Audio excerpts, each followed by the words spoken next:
Hi everyone, today we will be talking about hyperosmolar hyperglycemic state, or HHS. This will be taught by Chloe, Chris, Karen, and Tracy. First, let's talk about what is HHS. It's when a person who has diabetes mellitus has an extremely elevated glucose for a sustained period of time, leading to dehydration and extreme confusion. You may also know this as HHNS, or hyperosmolar hyperglycemic non-ketotic syndrome. This is important because when you're identifying the difference between HHS and diabetic ketoacidosis, or DKA, you want to be able to identify which one the patient is suffering from. Definitely look at their ketones. A person with HHS has very minimal or no ketones in their urine or blood. They also tend to have a pH level above 7.30, which actually leads them away from being acidotic. You want to look at the other symptoms because these will be critical indicators when anticipating the type of interventions that will take place. Signs of dehydration will be very evident, which goes along with the term hyperosmolar, meaning a concentration within body fluids that is higher than normal. Their mortality rate is greater in HHS, although it is not as common as DKA. Some believe that HHS is classified as a combination of hyperglycemia, extreme and prolonged lack of water, and a decreased level of consciousness. Next, we want to look at how do you get it. For those who know they have diabetes mellitus, it can be caused by a lack of medication compliance, a recent or acute illness or infection such as pneumonia or UTI, a recent heart attack, stroke, if they are currently taking diuretics or steroids, or if they're abusing any substances.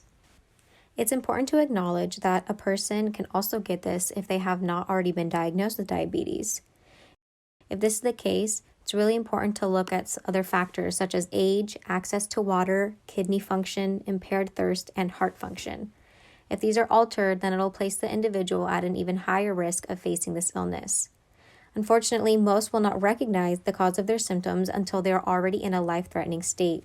However, once in a proper hospital setting, treatment can start immediately and this can be reversed. It's also important to identify, like I said, HHS versus DKA. You want to look at those ketones, and you also want to identify that HHS will have a volume depletion. DKA, on the other hand, is acute and takes about 1 hour to a day to present with symptoms. However, with HHS, it may be anywhere from a week to a few weeks. Now we're going to be talking about who is at risk. Individuals with type 2 diabetes, older adults that are 60 to 70 years old, African Americans, Native Americans, and Hispanic individuals. Some signs and symptoms of hyperosmolar hyperglycemic state are as follows.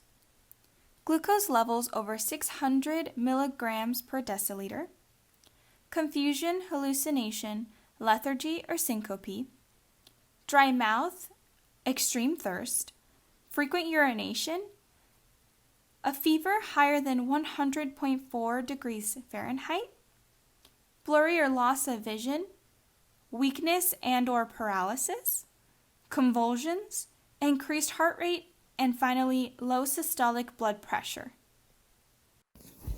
Complications.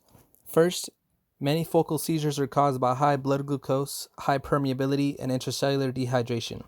Misdiagnosis in the cause of the focal seizure can lead to worsening the prognosis in patients without a diagnosed diabetes mellitus history on record. This happens in cases of administering antiepileptics prematurely, of amending dangerously high glucose levels.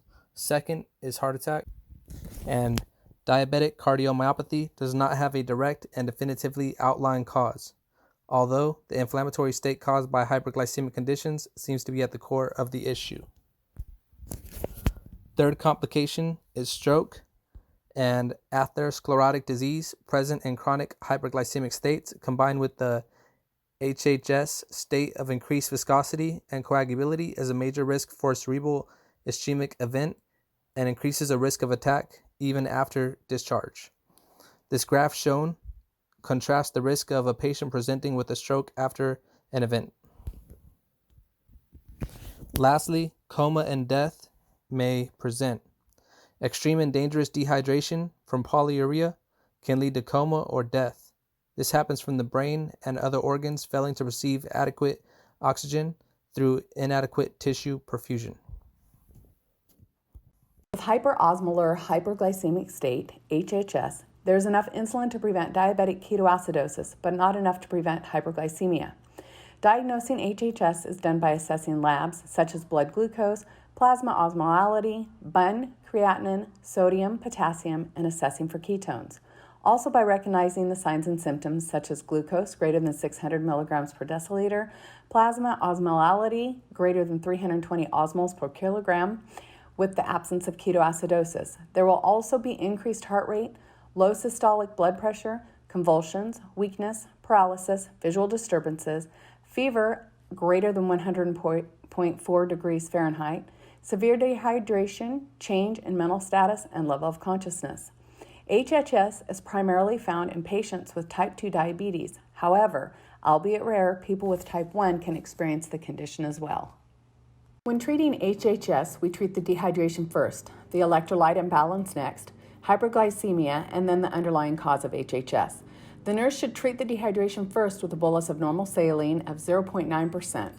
According to the American Family Physician, 9 liters of normal saline over 48 hours, that's the average amount of saline for adults who are experiencing HHS.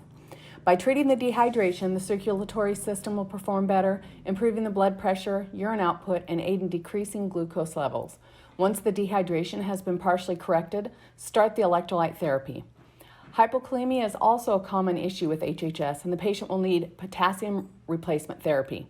Note that potassium should be at least 3.5 milliequivalents per liter before starting insulin therapy, as insulin will drive the potassium, water, and glucose into the cell. When the patient has increased urine output, then start regular insulin bolus of 0.1 unit per kilogram intravenously, after which a continuous infusion of 0.1 unit kilogram per hour will be started. Regular insulin is the only insulin that can be given intravenously. Another way to treat HHS is by starting a continuous infusion of 0.14 units per kilogram per hour. Hourly glucose checks are to take place, and once the glucose level hits between 2 and 300 milligrams per deciliter, depending on doctor's orders, then subcutaneous insulin will be started and the insulin IV drip will end. At the same time, finding and treating the underlying cause for HHS should take place. Next, we're going to be talking about nursing interventions for hyperosmolar hyperglycemic state. The nurse should assess the patient's blood glucose levels.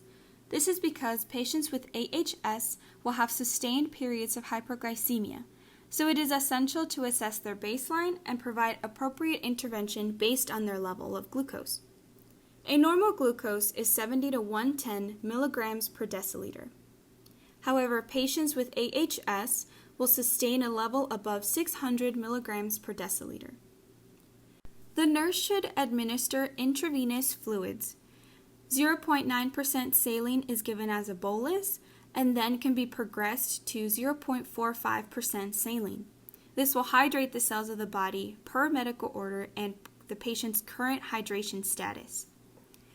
5% dextrose may be added to the IV fluid to decrease blood glucose levels. It does so by removing the excess ketones within the body. The nurse should assess the patient's level of consciousness. This is due to the fact that AHS causes confusion, and it is essential to assess the patient's overall consciousness to note abnormalities, confusion, alert in orientation, and any worsening of these symptoms. If the patient has any worsening of these symptoms, the nurse should call the medical doctor immediately. The nurse should also administer insulin. This is due to the high levels of glucose. The insulin will reduce the hyperglycemia. Regular insulin is the insulin of choice due to being administered through an IV. This IV drip will ensure maintenance of glucose. Insulin can be titrated due to being in an IV drip based on the patient's glucose checks and medical order. The onset of insulin is 30 minutes to an hour. The peak is 2 to 4 hours, and the duration is 6 to 8 hours. The nurse should assess the patient's potassium levels. Insulin promotes potassium reabsorption within the cells. If needed, IV potassium may be administered to prevent this. Kidney function should be assessed prior to this administration. A normal potassium level is 3.5 to 5 equivalents per liter. The nurse should also assess the patient's urine output levels. A gold standard for urine output is 30 mLs per hour. So prevention and education go hand in hand, right? So first step, knowing. Wear a form of medical alert identification that can be used to identify your diabetes and help rule out other acute disease processes for emergency medical responders and others in case you become incapacitated. Familiarize yourself, your family, and anyone else with whom you share a consistent working relationship with the symptoms of hyperglycemia so that medical response can be received more timely and act more efficiently. Remembering, be mindful of when to increase your fluid intake and when to monitor your blood sugar closer, such as days with extreme weather, more during activities of daily living, and during illness. Doing, be sure to keep up with all appointments as well as major vaccine schedules and be conscious of good hygiene practices to reduce the risk of illness and to build a consistent balance and proactively being part of your health care. The registered nurse is ultimately responsible for the care of the patient. However, they can delegate a good portion of the care to the other staff members, such as the LVN and the CNA. The RN develops a plan of care, performs the admission assessment, and completes the education or teaching to the patient. The LVN cannot evaluate, assess, or teach, but they can follow the plan of care, administer medications, perform wound care, and reinforce the teaching. If the LVN is IV certified, they can start the IVs, but it is out of their scope of practice to push or hang IV medication. So if the patient requires regular insulin IV drip or bolus, the LVN may not administer it. However, they can administer the sub-Q dose. LVNs also perform vital signs and glucose checks. CNAs can perform ADLs, assist with toileting, glucose checks, ambulating, and range of motion. They cannot evaluate, assess, teach, or pass medication. NCLEX question number 1. Symptoms of hyperglycemic hyperosmolar state include which of the following? Select all that apply. Hallucination, polydipsia, fever, diaphoresis, and tremors. Okay, the answer is A, B, C, and E. Diaphoresis is not a symptom of HHS. NCLEX question 2. A patient is being discharged home after recovering from HHNS. Which statement by the patient requires patient re-education about this condition? A. I will monitor my glucose levels regularly. B. This condition happens suddenly without any warning signs. C. If I become sick, I will monitor my glucose more frequently and drink lots of fluids. And D. It is important I take my medication as prescribed. And the answer is B. The condition happens suddenly without any warning signs. Question number 3. Hyperosmolar hypoglycemic non-ketotic syndrome would have all of the following signs and symptoms except A. Dry mucous membranes, B. Polyuria, C. Blood glucose greater than 600, or D. Kussmaul breathing. The answer is D. Kussmaul breathing. And here's our references. Thanks so much for watching.